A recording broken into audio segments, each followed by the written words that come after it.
जय माता दी। आप सभी का प्रतिभा के ब्लॉग्स में स्वागत है। आज की वीडियो में मैं आपको उत्पन्ना एकादशी का महात्म के बारे में बताने वाली हूँ। इस वीडियो को अंत तक जरूर देखें और चैनल पर अगर आप नए हैं तो चैनल को लाइक शेयर एंड सब्सक्राइब करना ना भूलें। स्वर्ण दान, भूमि दान, अन्नदान, गोदान, कन्यादान आदि करने में पुण्य प्राप्त होता है एवं ग्रहण के समय स्नान दान करने से जो पुण्य प्राप्त होता है, कठिन तपस्या, तीर्थ यात्रा एवं अश्वमेघ आदि यज्ञ करने से जो पुण्य प्राप्त होता है, इन सबसे अधिक पुण्य एकादशी व्रत रखने से प्राप्त होता है। एकादशी व्रत करने वालों के पितृ कुयोनि को त्याग कर स्वर्ग में चले जाते हैं। एकादशी व्रत करने वालों के 10 पुरुषा पितृ पक्ष के और 10 पुरुषा मातृ पक्ष के और 10 पुरुषा पत्नी पक्ष के वैकुंठ को जाते हैं। दूध, पुत्र, धन और कीर्ति को बढ़ाने वाली एकादशी का व्रत है। श्री सूत जी ऋषियों को कहने लगे, विधि सहित इस एकादशी व्रत का महात्म तथा जन्म की कथा भगवान कृष्ण ने युधिष्ठिर को सुनाई थी। सतयुग में एक महाभयंकर राक्षस मुर नाम का प्रकट हुआ। उसने अपनी शक्ति से देवताओं को विजय किया और अमरावती पुरी से नीचे गिरा दिया। बेचारे मृत्युलोक की गुफाओं में निवास करने लगे और कैलाशपति की शरण में जाकर दैत्य के अत्याचारों का तथा अपने महान दुख का वर्णन किया। शंकर जी कहने लगे, आप भगवान विष्णु की शरण में जाइए। आज्ञा पाकर सब देवता क्षीर सागर में गए। वहाँ शेष की शैया पर भगवान शयन कर रहे थे। वेद मंत्रों द्वारा स्तुति करके भगवान को प्रसन्न किया। प्रार्थना करके इंद्र कहने लगा, एक नाडा जगनाम का दैत्य ब्रह्मवश में चंद्रावती नगरी में उत्पन्न हुआ। उसके पुत्र का नाम मुर है। उस मुर दैत्य ने हमें स्वर्ग से निकाल दिया। आप ही सूर्य बनकर जल का आकर्षण करता है, आप ही मेघ बनकर जल बरसाता है। भूलोक के बड़े बड़े कर्मचारी देवता तो सब शरणार्थी बन चुके हैं। अंत आप उस बलशाली दैत्य को मारकर हमारा दुख दूर कीजिए। भगवान बोले, देवताओं, मैं तुम्हारे शत्रु का शीघ्र संहार करूंगा।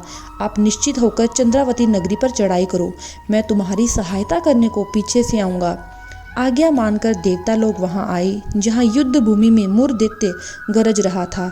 युद्ध प्रारंभ हुआ, परंतु मुर के सामने देवता घड़ी भर न ठहर सके। भगवान विष्णु भी आ पहुंचे। सुदर्शन चक्र को आज्ञा दी, शत्रुओं का संहार करो। चक्र ने चारों ओर सफाई कर दी। एक मुर दैत्य का सिर ना काट सका और ना गदा उसकी गर्दन तोड़ सकी। भगवान ने सारंग धनुष हाथ में लिया। वानों द्वारा युद्ध प्रारंभ हुआ, परंतु शत्रु को मार न सके। अंत में कुश्ती करने लगे। हजारों वर्ष व्यतीत हो गए, परंतु प्रभु का दाव बंध एक न सफल हुआ। मुर दैत्य पर्वत के समान कठोर था।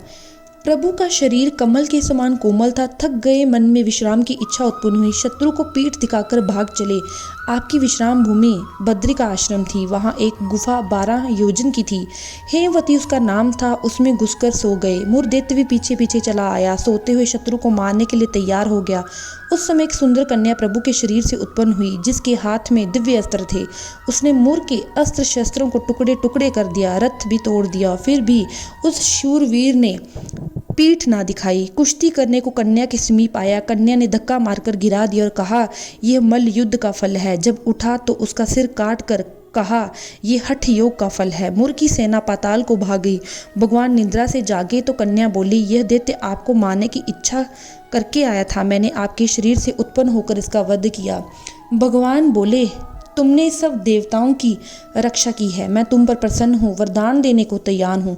जो कुद्र मन में इच्छा हो प्रकट मांग लो। कन्या बोली, जो मनुष्य मेरा व्रत करे, उनके घर में दूध, पुत्र, धन का विकास रहे, अंत में आपके लोक को प्राप्त करे। भगवान बोले, तू एकादशी तिथि को उत्पन्न हुई है, इस कारण तेरा नाम एकादशी प्रसिद्ध होगा। जो श्रद्धा भक्ति से तेरा व्रत करे, उनको सब तीर्थ स्थानों का फल मिलेगा। घोर पापों से उद्धार करने वाला तेरा व्रत होगा। ऐसा कहकर भगवान अंतर्ध्यान हो गए। पतित पावनी विश्व तारिणी का नाम मार्गशीर्ष मास के कृष्ण पक्ष में हुआ। इस कारण इसका नाम उत्पन्ना एकादशी प्रसिद्ध हुआ। इस दिन भगवान विष्णु की पूजा व सेवा करनी चाहिए और गुड़ और भात